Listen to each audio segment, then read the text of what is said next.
Welcome to the Willie Bragg Show. Hold on a second here. There we go. Welcome to the Willie Bragg Show. I'm your host, Willie Bragg. I hope everybody's doing well tonight or today, this evening. It's like 8 o'clock. Um, I'm just, I want to thank Marcus Cage last night for having me on the Political Matrix. It was pretty awesome. I've never been as long as 5 hours on a live stream, but I enjoyed every second of it. I really did, and we had a nice conversation and all that. So um, today we're going to talk about a right wing commentator that I stopped talking about for a while because is he really that damn relevant? But he's relevant enough that people know him that it needs addressing. And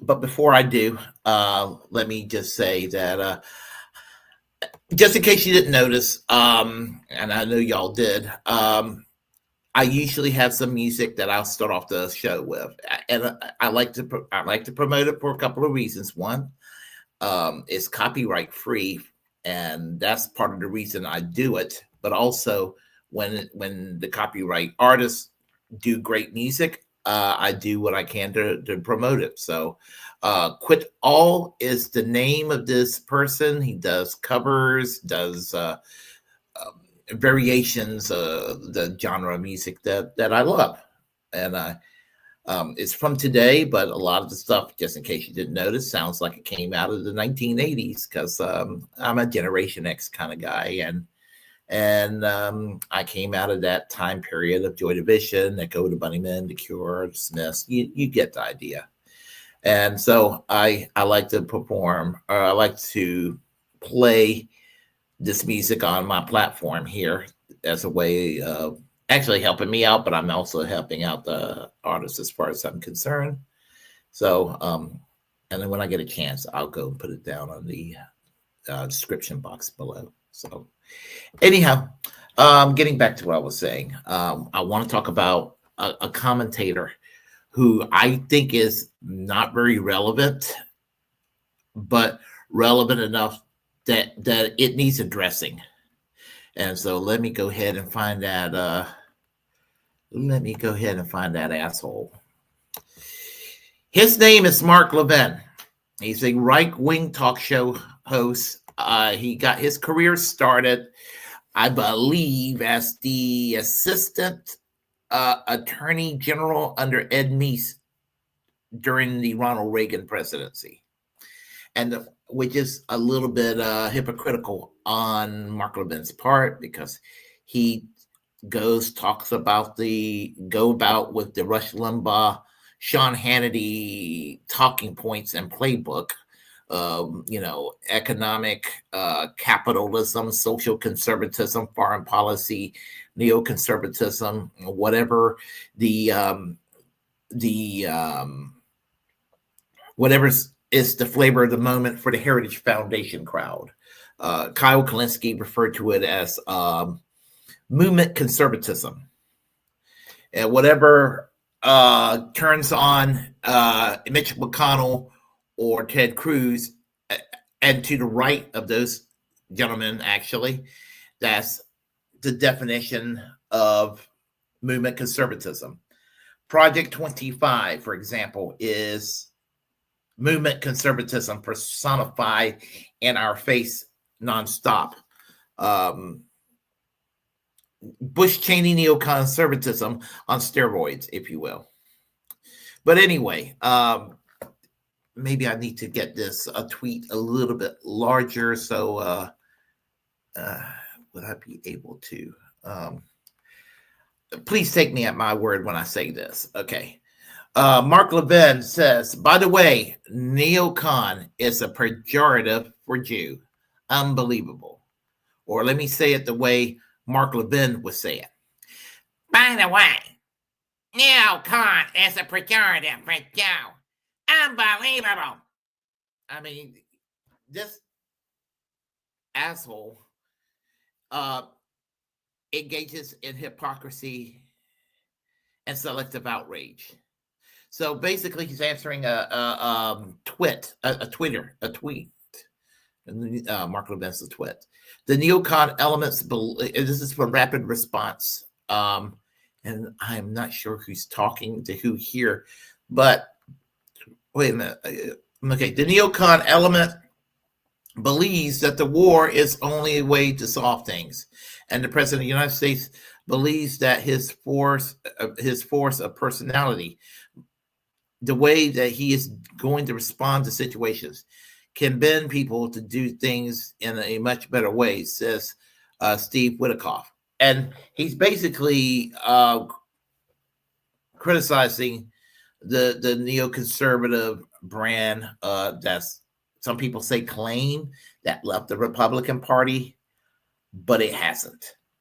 I mean, when I hear some conservatives brag with a little bit of truth that a bunch of the neocons parted ways with the Republicans and went into the Democratic Party, like, William Crystal, Bill Crystal, for example, and people like that, and they're all in the Republican and the Democratic Party now.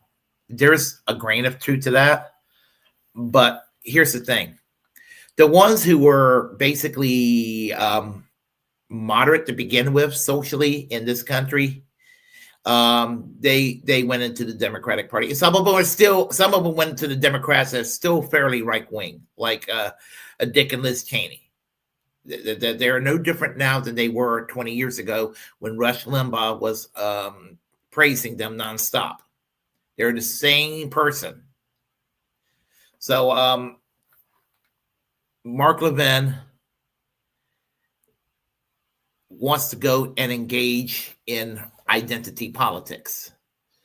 And the thing about it is, he accuses people on the left, liberals and leftists, of engaging in identity politics. And the thing about it is, that this whole idea of identity politics, why you always have to bring race into everything? Why does the LGBTQ community raise a ruckus, and the immigrants and the Muslims or what have you? And sometimes with justification, and occasionally it's blown out of proportion by the left. We can have that conversation, but the problem is that he's guilty of it too, because if you go and criticize the idea of interventionism abroad, or even a soft, whispery criticism of the state of Israel, will have you denounced by Mark Levin as a hardcore anti-Semite, an anti-Jewish bigot, if you will. And this is the thing that just makes me angry, but there is a history to what is called the neoconservative movement. And I'm going to tell you that my criticism of neoconservatism is certainly not because there are some people of the Jewish faith that's in there. I don't think that neoconservatism is Jewish, but that's what some people on the right wants to paint the picture. I'm talking about the neoconservative right. So what I'm going to do is to do a history. And let me see if I can find it here. Here we go. The history of neoconservatism. And this is from this is an older video. It's a very short video from Step Back. He does fairly good content. But there are some things he's gotten slightly wrong, and I will correct that. And he's got it mostly right. He's got it mostly correct. But I'm going to pause in this short video and tell you where, just to make a clarification, because I know about this movement, sadly, very well. Not because I was ever a neocon or anything, not at all, but of its origins as a leftist, I is a little too close to the backyard. and I need to make that explanation known. So let's go and start with this thing here. This video is brought to you by your contributions on Patreon. Click here if you want to help keep the lights on down at the History Factory. Hey folks, a few weeks ago we talked about political correctness, and several of you zeroed in on one particular part. A lot of you asked for me to answer this question, and sooner rather than later. So today, let's tell the story of the counter culture, the neoconservatives.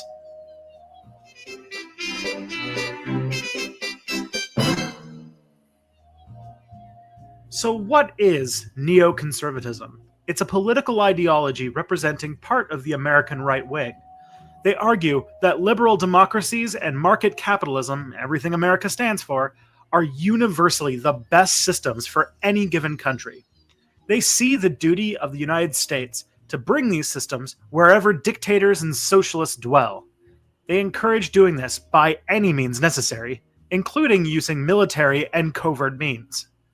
It's the foreign policy ideology of Ronald Reagan and the George Bushes. It's important to know that the obsession with free markets is not a necessary part of being a neocon. That's neoliberalism, a video for another time. So who were the neocons? The people that would become the neocons have their start in New York City in the 1930s. A group of Jewish scholars called the New York Intellectuals were activists on the political left. As discussed in the political correctness video, they were part of the socialists that had issues with hardline communists who towed the party line. Basically, they supported democracy, while many of their comrades on the left were backing Stalin. Okay, let me make a clarification here. What he is referring to is a group of Trotskyists in the 1930s, and they were kicked out of or purged out of the Communist Party USA because of the Stalin Trotsky battles within the Soviet Union. The conflict between Stalin and Trotsky, and they hated the Communist Party for siding with Stalin. They formed a short-lived Workers' Party that went nowhere real fast. And then they decided, and this is the thing about Trotskyism, is you associate the term Trotskyism with entryism. They tend to, and with due respect to people who are Trotskyists of good faith in this audience, I'm not here to bash the entire movement. I mean, as a democratic socialist, I look at Tony Blair and think he's a piece of shit. So, there are no perfect people on any side of any ideological movement. So, but just want to make that quick clarification. These Trotskyists formed a short-lived Workers' Party, and it went nowhere real fast. And they needed a home. And they saw the Socialist Party of America, which were kind of in struggle and conflict with the Communist Party USA for different reasons than the Stalin Trotsky ideological battles in the Soviet Union at the time. And I don't mean they were fighting in the streets or whatever, but Trotskyism was something to be weeded out of the Communist Party of the Soviet Union. And so anyway, in America, the Communist Party split. What became the Communist Party USA in 1919 was a pro-Bolshevik split from the Socialist Party of Eugene Debs and what would be the Eugene Debs Socialist Party and Norman Thomas era Socialist Party. And what happened was that the party they were trying to decide which way to go and how to look at the Russian Revolution. And so, and really getting a full understanding now that the rank and file of the Socialist Party of America were very sympathetic to the Bolshevik Revolution, but the leadership were not. And so that's what caused the split to begin with. And two factions out of the Socialist Party of America were founded. There was a Workers' Party and the Communist Labor Party. They were founded. with a similar ideology, and they belonged to the Comintern, the Communist International, the Third International. And I think it was like in 1924 that the Workers' Party and the Communist Labor Party were forced to merge and became the Communist Party USA. So the modern inception of the Communist Party USA, it could be debated whether they started in the year 1919 or started in the year in the year 1924. Having that said, the Socialist Party of America, its leadership, were not too keen on Bolshevism. So you had the Communist Party USA in the United States that were loyal to the Soviet Union. And then you had the Socialist Party of America, which were essentially social democrats, members of what it was called. They went through several names. It was the Socialist International. Then it became the Labor's and Socialist International after World War I, prior to World War II. And then in 1951, the remnants of the old Labor and Socialist International through the Frankfurt Conference with their Frankfurt Declaration created the Socialist International, which exists to this day and involves parties like the British Labour Party, the French Socialist Party, the German or Swedish Social Democrats, the New Democratic Party of Canada, our neighbors to the north, and in the 1970s and the 80s, although there were parties from the third world that were members of the SI, it was mostly like a European debating society. And I believe it was Chancellor Willy Brandt of West Germany that wanted to reach out to the third world. So in the 1970s and 80s, on into the 1990s, there was a tremendous expansion into the Socialist International from the developing world. Parties like African National Congress in South Africa, for example, the Party for Democratic Revolution in Mexico, which was a left-wing split from the Party for Institutional Revolution, which was I don't know if they're still a member, but unfortunately the PRI became a horrible party. Just they went in the direction of Tony Blair before Tony Blair came along. But there are actual revolutionary organizations and movements in the Socialist International, such as the Sandinistas of Nicaragua. I believe that the FLMN in El Salvador is a member as well. The M19 Democratic Movement in, I believe, Colombia, I believe they're called. So around the world, there are political parties there in the developing world that ended up joining the Socialist International. And then there were parties that fallen on their way and went into a revisionist third way direction, like the Labour Party, the Social Democrats in Germany, Labour Party in the UK, and all that.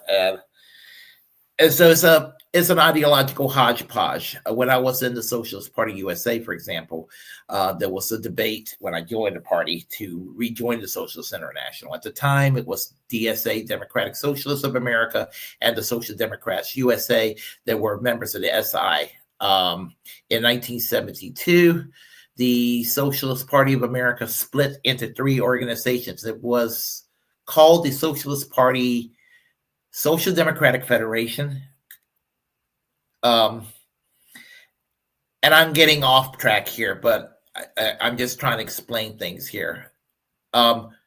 Between the time period of the New Deal all the way to 1972, the Socialist Party of America, which became the Socialist Party of America / Social Democratic Federation, got quite revisionist, and they were very pro.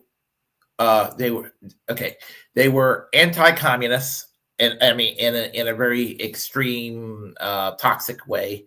They were overly Zionist, which was not that uncommon on the left. Even the Communist Party USA were Zionists in the 1950s.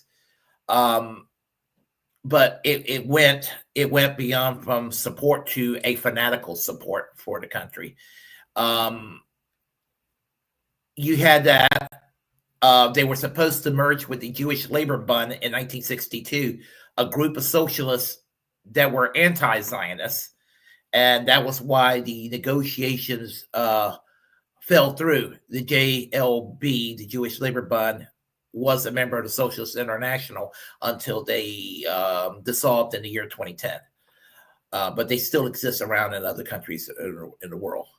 So you had, I'm basically explaining like a hodgepodge of the left and everything. But the Socialist Party of America in the 1930s, they were of the social democratic persuasion, deeply reformist, and trying to, with good intentions, trying to reform the American economic system. You could almost say that the liberals that came out of the FDR New Deal movement came into being because of the influence of the socialist movement. But anyway, long story short, it was the neocons that what became the neocons today. What happened was Workers' Party, then they entered into the Socialist Party of America. And after the 1936 election, the Socialist Party split. So the socialists, the Trotskyists in the Socialist Party were expelled, and they became the Trotskyist organization, the Socialist Workers' Party.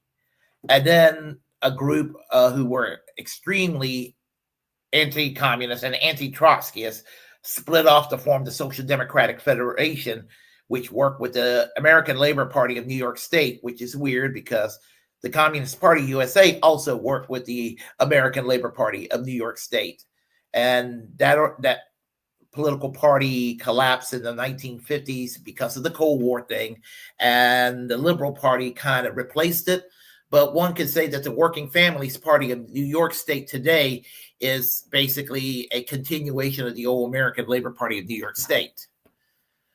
So, as I left this, we all know what splitting is like. Well, I don't like the way this group do things. We're going to go and do our own thing. And I also, especially after World War II, I think there was a lot of Fed involved with the splits and counter splits in the 1950s and 60s that exist to this day.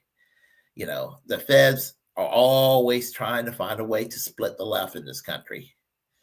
But anyways, so Socialist Workers' Party, there was a split in the Socialist Workers' Party in the 1940 over the Stalin-Hitler Pact. And then they became the Independent Socialist League. That group, the ISL, was a softer brand of Trotskyism, led by people like Max Shachtman and all of that. And they went and rejoined the Socialist Party of America when it became the Socialist Party of America / Social Democratic Federation in 1957. And these were the people who were considered the revolutionary left. They went into the party and shifted the party kind of to the right in the 1960s. And then in 1972, the right-wing faction led by Max Shachtman founded the Social Democrats USA. The middle faction led by Michael Harrington, which was called the Coalition Caucus, founded what is now DSA today, Democratic Socialists of America, called the Democratic Socialist Organizing Committee at this time. And the Eugene Debs Caucus, which was a radical pacifist, anti-war faction of the Socialist Party of America, refounded the old Socialist Party USA. So all three organizations, which exist to this day, the Social Democrats USA, the Democratic Socialists of America, and the Socialist Party USA, all came out of the old Socialist Party of America, which was the Socialist Party, Social Democratic Federation. So, but anyway, what the faction that was from the Social Democrats USA worked to try to bring the Democratic Party back to the center with the what was it called? The Coalition for a Democratic Majority. They weren't exactly founding the organization, but they played a large role in it. And then And then by the early 1980s, Ronald Reagan saw how anti-communist these people were, and they entered the Reagan administration. People like Jeane Kirkpatrick, um, who was the UN ambassador, hardline communists. She started out in the 1950s in the Socialist Party of America. You had people like Paul Wolfowitz, and you had people like Karl Gershman, and some of these motherfuckers. They all came out of the Socialist Party of America, and instead of going into the Republican Party and shifting it to the left, the Republican Party basically co-opted them and actually pushed their ideology to the right. And a lot of the neoconservatives today don't even realize that a lot of neoconservatives won't admit they're neoconservatives. And even those who are ultra-conservative that are okay with the term neoconservative, they don't want to see themselves coming out of the Trotskyist movement in the 1930s throughout the movement of the left that ended up in the Reagan administration. So, yes, Chuck, Intergalactic UFO Show, who will be the guest on Wednesday, had it right. Hold on a second here. Hey, Great Patine, how are you doing? See Monty Python's The Life of Brian defines the splits that took place. And when they were doing that in The Life of Brian, they were talking about the Trotskyist movement who kind of remain on the left in the UK, these factions who were trying to sit there and take over the Labour Party, but one was splitting out of the other and saying, hey, we're the real deal. No, we're the real deal. The Socialist Workers' Party, the Revolutionary Workers' Party, the Communist Party of Britain, I believe that's the one that's Trotskyist. The Communist Party of Great Britain, I think, is still Stalinist. They were in existence, but they were definitely a part of the Labour Party in ways that the socialists and the communists and the left are not really part of the Democratic Party, including those who are in the Democratic Party, who are frustrated but refuse to leave the Democratic Party and continue to participate in the duopoly. So let me go ahead and continue, step back and everything. So, and I will sum that up later on in a minute. Many of these people found themselves either in the Democratic Party or as the right wing of the Socialist Party. They were economic liberals but liked society largely the way it was, and really wanted the United States to combat the undemocratic Soviet Union. They were rather happy and well represented until, well, the 60s. Just in case you don't have a baby boomer in your life reminding you every other day, the 60s was a major turning point in American political life. A politically engaged generation fought for civil rights for African Americans, to end the war in Vietnam, and for economic equality for women. Collectively, these people get labeled the New Left. In fairness to those who would become right-wing in the 1980s that were evolving in the 1960s, what would become neoconservatism, and this is not a criticism of them, they were sincerely for civil rights and participated in the civil rights movement. So if you notice the average neocon, older neocon, who sounds more socially moderate and not as insane as your MAGA-style ultra-right-wing Republican, and they are associated with neoconservatism, that's probably where their moderation derived from.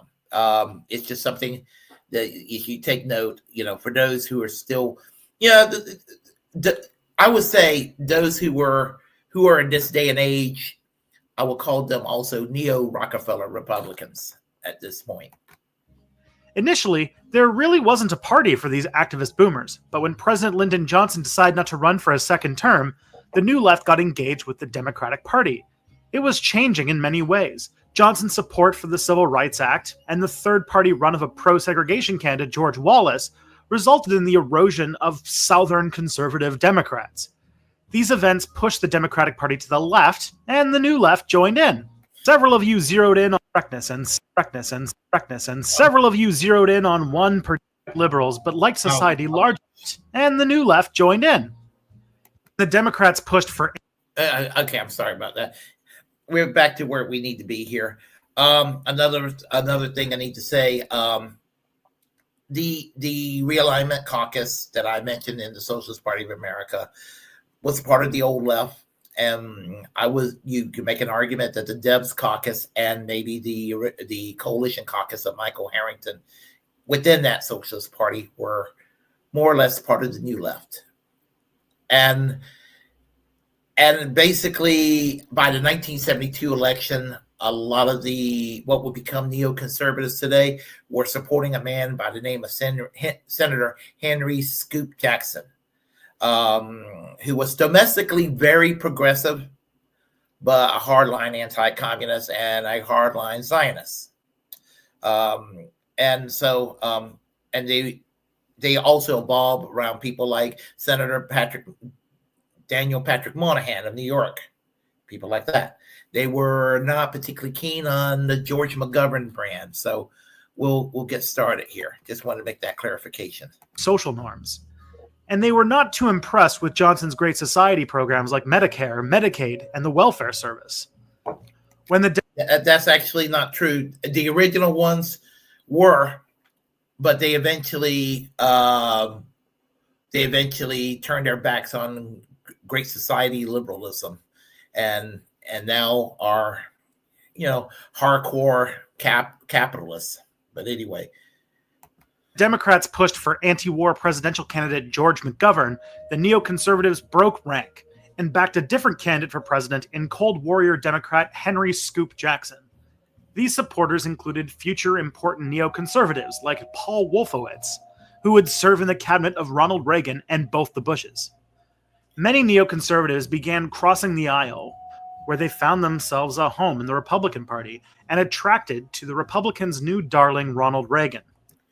Ronald Reagan he's considered prior to the age of Trump worship.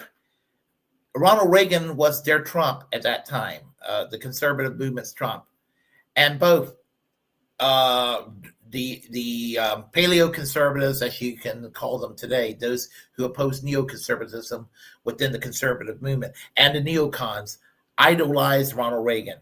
So was Ronald Reagan a neocon or was he a paleocon? I would argue that Ronald Reagan was actually both a neocon and a paleocon. And there's a pissing contest with these people on which one represents the values of Reagan the most. Reagan was a proud conservative who openly advocated for a confrontational relationship with the USSR. He became president, and our many, many close calls with nuclear Armageddon in that period shows that the neocons got their wish of bullishly standing up to the Soviet Union. Even in only one term, President George Bush managed to get into a war. With the collapse of the Soviet Union and Bill Clinton's rise to power in the early 90s, it seemed as if the neoconservatives were no longer relevant. Near the end of the century, many neoconservative bigwigs got together and published a policy document called The Project for a New American Century. It redirected their confrontation away from communists and instead focused on maintaining the United States as the unquestioned, overwhelming single world power, supported by a military regularly intervening in other countries. The neoconservatives finally got their day when they dominated the cabinet picks of George Bush Jr. Bush actually campaigned with a desire to avoid invading other countries and stay out of military interventions. Then 9/11. After 9/11, Bush's presidency made a huge change, becoming a neoconservative's dream. He implemented the Bush Doctrine, which called for preemptive wars to deter foreign threats before they even begin. In 2008, John McCain campaigned to keep the wars of the Bush years alive in Afghanistan and Iraq. His loss to Barack Obama threw the neoconservatives out of the White House for 8 years. Mitt Romney's loss in 2012 and the neoconservatives' loss in the Republican primaries in 2015 and 2016 seems to show that they are still out of power. But did the neocons, did they really go away during the Obama years? Because one could argue that Hillary Clinton is a neoconservative. Maybe in not exactly the same way that someone like Paul Wolfowitz would be a neoconservative, or Donald Rumsfeld would be a neoconservative, but she certainly supported the Iraq War. She's never rescinded her support for the Iraq War to this day. I mean, she don't go around broadcasting it, but she's never expressed any regret. And look what she did to Libya. Look what she did to Libya. She turned it back into a slave state.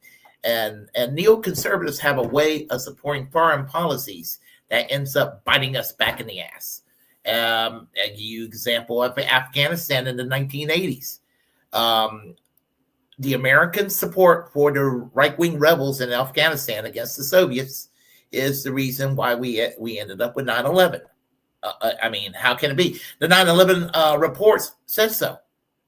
But when you had people like Ron Paul, referencing it in his 2008 run, and prior to Trump talking about it, you would hear neoconservative right-wing ideologues going ballistic. And this is why there was a lot of hatred against Ron Paul for the longest time within the conservative movement. The reasons why the neocons and people like that hated Ron Paul is actually one of the reasons why I kind of do respect Ron Paul, in spite of not being an economic libertarian and quite critical of libertarian economics. But the non-interventionism and some areas of civil liberties which overlaps the desire of the left is one of the reasons why I respect Ron Paul, even though I don't like his economics, and there's a few social issues he's a little too conservative on for me. But I digress. Is this the end of the neocons? They seem to have an adaptable set of beliefs. When there was no longer a Cold War, it was about exporting democracy. And now they focus on suppressing global terrorist threats. Spreading democracy.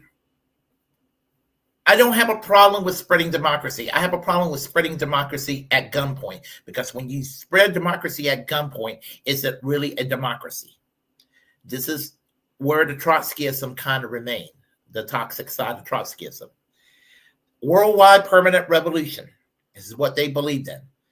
Back then, it was worldwide permanent revolution with the Trotskyists. They believed that the their version of Marxist-Leninism was the way forward. Whereas Joe Stalin thought you spread revolution country by country, whereas the the Trotskyists believed it had to be done globally, kind of all at once. Worldwide permanent revolution. The neocons believe in worldwide permanent revolutions. They will go and make trouble for any country that they think or view makes the United States uncomfortable. So that's where the Trotskyism remained. It doesn't remain with the workers' ownership of the means of productions, all that. It means democracy at gunpoint. Now they may agree or disagree on what kind of a democracy, but I digress once again. They also seem to have a lot of influence on potential President-elect Hillary Clinton, who is thought of as much more warlike than her predecessor. However, millennials seem to be more against military intervention than their baby boomer parents, and so the neocons' future might be in jeopardy. I'll toss this question into your arena. Is it fair to call Hillary Clinton a neoconservative? Yes, it is. Or at least acknowledge that she is inspired by their ideas? She's friendly with Henry Kissinger. Need I say more? The late Henry Kissinger. Need I say more? Or have we seen the last of them? Let me know about it down below. Before this video came out in 2016, so I will say this. He asked, have we seen the last of them? I would say that during the Trump presidency, that neoconservatism did step back the first time round. His presidency now is a neoconservative comeback in many ways. It's like a hodgepodge of many types of ideologies that are detestable. The first time round, he was not as trigger happy. And I think partly it was he was trying to create a brand for himself. And that's what came down to. We're going to go back to Mark Levin in a second. But I should have probably entitled this the neoconservative movement or something like that and made it more about that. But I digress once again. Basically, Trump's administration, the first time around, still had neoconservatives like Mike Pompeo and Gene Haskell and people like that, people like John Bolton. But it was actually less neoconservative because he was trying to create a brand for himself. Project 2025, Heritage Foundation adjacent. Heritage Foundation is neoconservative. Therefore, the Project 25 that's been thrown upon us is actually neoconservative by that definition. But it's like a combination of the authoritarian side of Bush-Cheney neoconservatism with some aspects of the alt-right creeping in there. So I was hesitant to call Trump a fascist years ago. Call him an asshole. I was like, and did things I didn't like, but I was hesitant to call him an asshole. But today, I would say Trumpianism. I do think Trumpian fascism is a thing. And he's borrowing the neocons to push his agenda through. So there is that. Basically, the neoconservative movement, once again, want to say that Ronald Reagan is one of their quote unquote Lord and Saviors. But the thing is Ronald Reagan, is neoconservatism, is it to criticize this movement? Is it fair to always lump it in with Jewish tradition? And that's the big problem right there. For those who do link it with that, I would say please stop it, because that's bigotry. But to criticize neoconservatism on its ideological foundation, what it stands for, what it promotes policy-wise, is basically the best thing to do is to criticize that, because it's a movement that needs to be stomped out. And I will argue, democratically speaking, it needs to be stomped out. So, yes. So, Mark Levin wants to make it, I like it's about Jewish people. And that's bullshit. Because, people like Rush Limbaugh, the late Rush Limbaugh, spouted out neoconservative talking points. Rush Limbaugh was never Jewish. He was a Methodist. George W. Bush, raised Episcopalian, became a Methodist. Donald Trump, raised Dutch Reform, is now a Presbyterian. So it's not right to say that neoconservatism is a Jewish ideology or what have you, because and I would argue probably most people are non-Jewish within the modern neoconservative movement. Just trying to make this clarification. Now, having that said, is Ben Shapiro a neoconservative? We all know the answer to that. I mean, he's the textbook definition of a neoconservative on the basis of policies. He's so fucking predictable about every belief. If there is a position I can imagine Ben Shapiro embracing when it comes out in a moment, I'm like 99.9% correct. This is the position he's made, because he's just a little twit. Him being Jewish, I don't have a problem with, but all his policy positions, is just as horrendous as the policy positions of Rush Limbaugh. So I just want to make that clear. When you criticize somebody, you're not necessarily criticizing people for who they are. You're criticizing people on the basis of their beliefs in most cases. Now, people during the Obama presidency, Obama did things that conservatives didn't like. And I'm not going to say that every fucking person in the Tea Party were hateful toward Obama because he was the first black president. I will argue that many of them were, but I don't think every one of them were. And it's not racist to say I disagree with Obama on his tax policy or the Affordable Care Act. I think you could be a good faith conservative and disagree with Obama on some of these basic things, and manage not to be racist. But if you're going around at Tea Party rallies and you're going around with a banner of Obama dressed up as an African witch doctor, chances are you are a fucking bigot.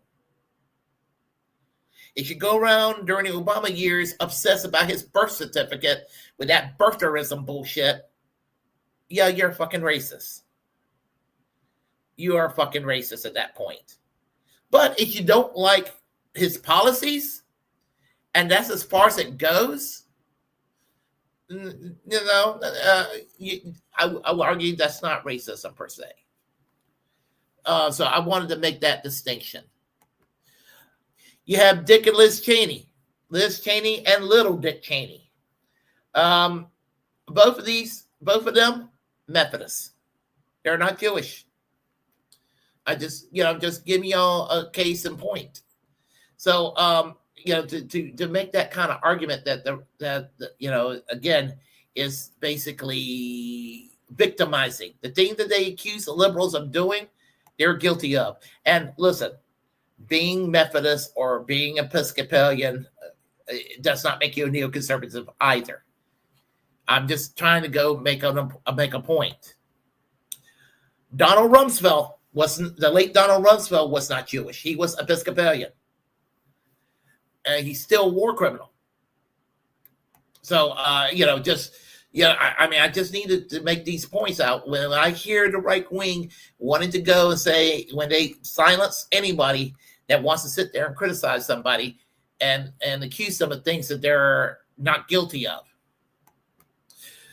John Bolton, Lutheran. Does not mean that all Lutherans are neocons.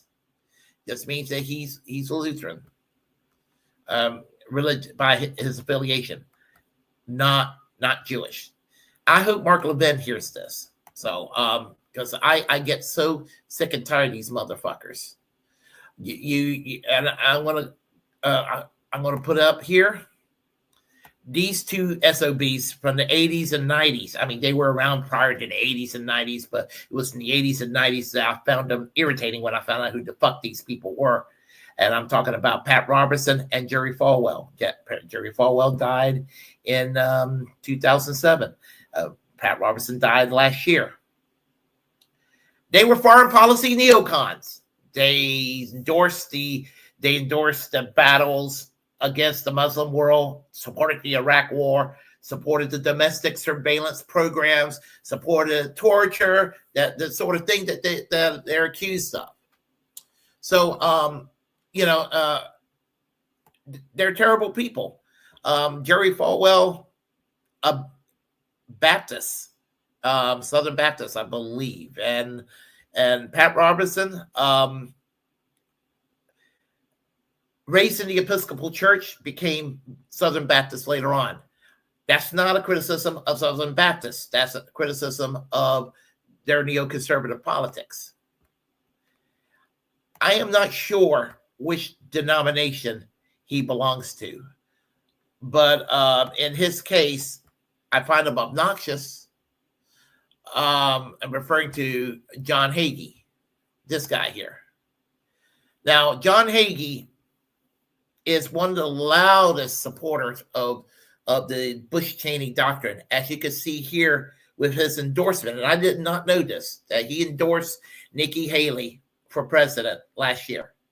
Now, Nikki Haley is basically the modern embodiment of neoconservatism today in establishment politics. I would have argued that Ron DeSantis was also is also a neoconservative. Talking about the people who were challenging Donald Trump last year's primaries, which was a joke because he steamrolled over everyone. I will argue that Chris Christie is a neoconservative, of people like that. And so is it consistent for John Hagee to be in favor of Nikki Haley? Absolutely, because on foreign policy, he wants what was in existence during the Bush-Cheney years. And that was the domestic surveillance. That was the torture program in Guantanamo Bay. That was the invasion of Afghanistan and the invasion of Iraq. And this guy can't get enough, this homophobe can't get enough of Benjamin Netanyahu's, in his view, delicious cock. He is gay for Benjamin Netanyahu. Lindsey Graham is another neoconservative. I should have put a photo of him up. But, but he's, well, in Lindsey Graham's case, he's just a closeted gay man. We all know that. It's the most well-known secret in this country.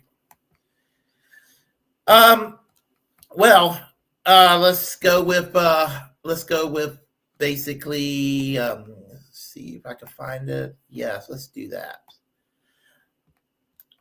I want to make it clear that I'm not a fan of Alex Jones, but I do find him entertaining.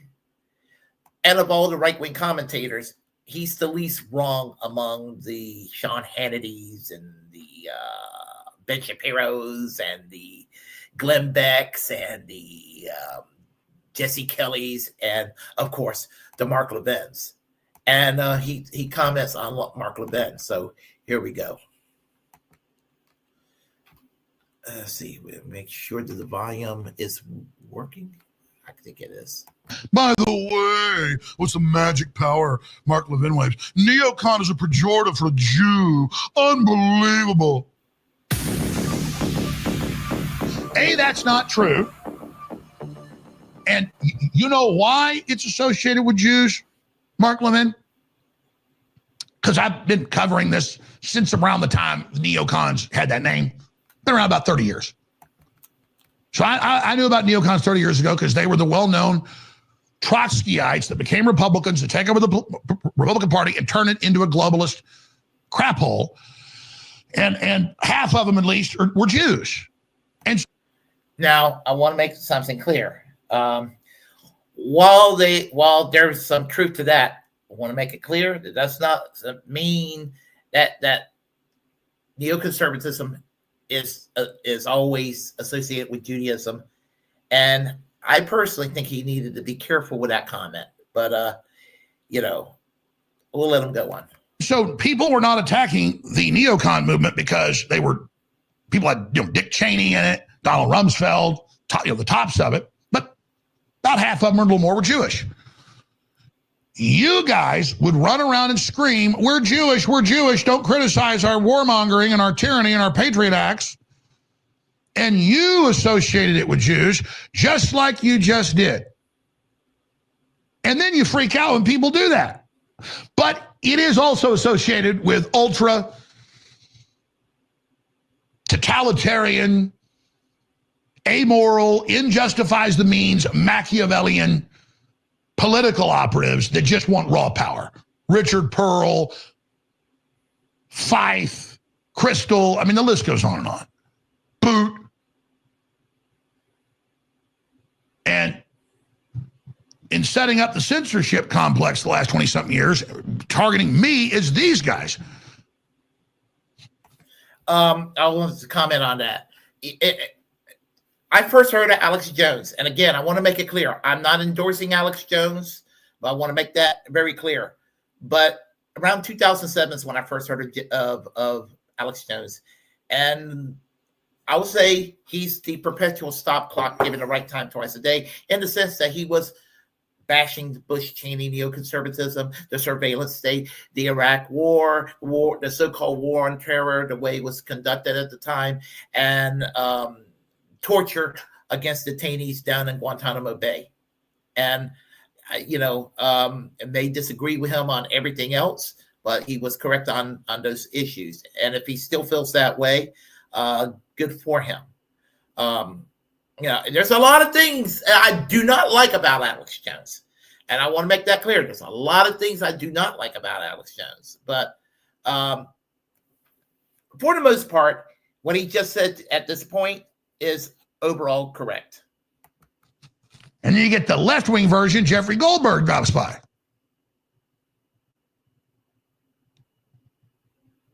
Scared, shaking by the end of the conversation. What scared you so bad, buddy? That the regular little people could sometimes figure things out and know more than you know? Is that what scares you? And you could know all this too by studying and observing and getting serious and realizing there's not just evil in the world, there's also good. See, people overhype the power of evil. And so it gets all this power because people don't believe there's any good, so they don't stand up. And they don't ever think they could study it and resist it, and what could they do?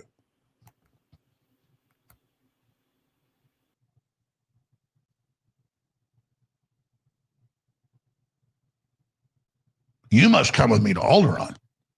Oh, no, I can't do that. I got to stay here and, for a couple more seasons. But see, by the time you get home, metaphorically, everything's going to be gone. And that's the metaphor. You got to go fight out there to support what's here. And they twist that. We got to fight and die in Iraq to support here. No, that was dialectic. No, I mean, you got to fight in the info war to protect yourself, or you're going to come home and your kid's dead from fentanyl. No, stormtroopers aren't going to come probably and blast them. That's the Star Wars allegory. No, the Chinese globalists combine. They're going to blast them. Okay, go ahead and go home, Luke. Well, when you get home, Luke, your family's all dead. See how it works? You can't run from this, ladies and gentlemen. You got to meet it head on. You got to climb on the Millennium Falcon. Right. The neocon element believes that war is the only way to solve things. And the president believes that his force of personality, the way he is going to respond to situations, can bend people to do things in a much better way in the interest of the United States government. And I believe in that too. Okay. As I said, this is not an endorsement of Alex Jones. I want to make that clear. But Alex Jones is a stop clock. And he recognizes that there is a neocon problem. And, in the same way that a lot of people on the left, maybe different caveat or nuanced way of recognizing the problem, but the problem is the neoconservatism. It's not the fact that some neoconservatives go to temple. It's not a problem, but the policies are. Just as those who go to church on Sunday who happen to be neoconservatives, or those who are atheists that happen to be neoconservative. I dare say there are Muslims who are neoconservatives that have these views. Regardless, it's the policy to criticize, not the fact that that's what the background they came from. That would be my contention or my disagreement there with Alex Jones. He still was focusing on the ethnicity and everything. Zionism is a terrible ideology. Zionism is a terrible ideology. But there are many types of Zionists out there. It's a corrupt ideology, whatever faction one belongs to. And you can criticize Israel, or you should be allowed to criticize Israel. Criticize what's going on while being called a bigot.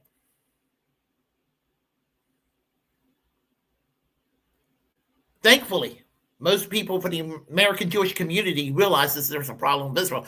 There's far less support among Jewish Americans for the state of Israel.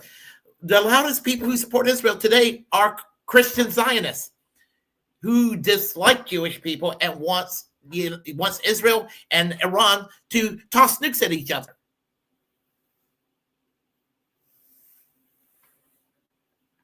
I'm a lukewarm Christian. And I don't support the neoconservative movement. I don't support any conservative, for that matter. But Mark Levin can just fuck himself when it comes to this whole victim mentality. Anyway, I had to get that out of my system. It pisses me off that people like Mark Levin will come up with this bullshit, and some of us on the left needs to just say, hell fucking no, we're not what you claim we are in that regard. I mean, that's just too much of, well, you believe in this, therefore you believe in that. Who are you? Who the fuck are you to decide what other people believed in as if it's some kind of neat box? People are complex human beings. Anyway, I'll talk to each one of y'all here on the chat line very quickly because I got to go to work in a minute. So, Desert Mantis, I'm at your beck and call. How are you doing, Desert Mantis? Stalin, Man of Steel, his real name was Dehug. He was Georgian, not Russian. I knew that. However, I hate the fact that I butchered the name. Starting a new party, the Praise Party of Goodness for the People. We need some kind of a third party that's cohesive to challenge the two-party system. Where is Warren? That's a very good question. I'm joining the pajama party. Can't be any worse than what we got currently. Hatch pajamas with feet attached. There you go. Willie, you went back to the white hair. Took me a while to notice. It's still dark on the top. I just had a haircut. I'm keeping it. I'm keeping the dark look. It's just very short on the side and back. Part of the reason I dyed my hair because the lighting makes me look like I'm bald when I'm not. Have you gotten to Popular's People's Front versus People's Front? Says Chuck, Intergalactic UFO Show. Yeah, Life of Brian reference there. I like the haircut. Thank you. The splitter, and the left keeps splitting. All right, let's see. All right. I plan on watching The Life of Brian this evening, Chuck. It was the Monday movie on the Gaggle. I need to watch it again.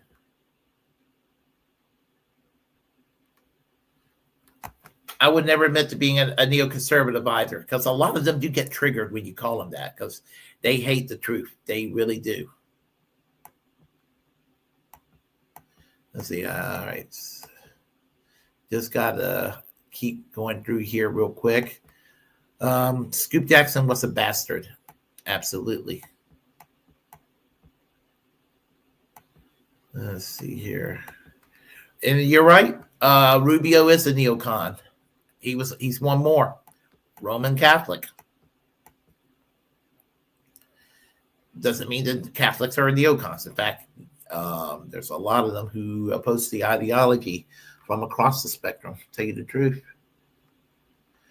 All right, here. Let me take a look. Okay, let's see here. The Truth Stream Media duo are ex-Alex Jones staff. Interesting. Hey, Stephanie. What's up, Bragsters? How are you doing, Stephanie?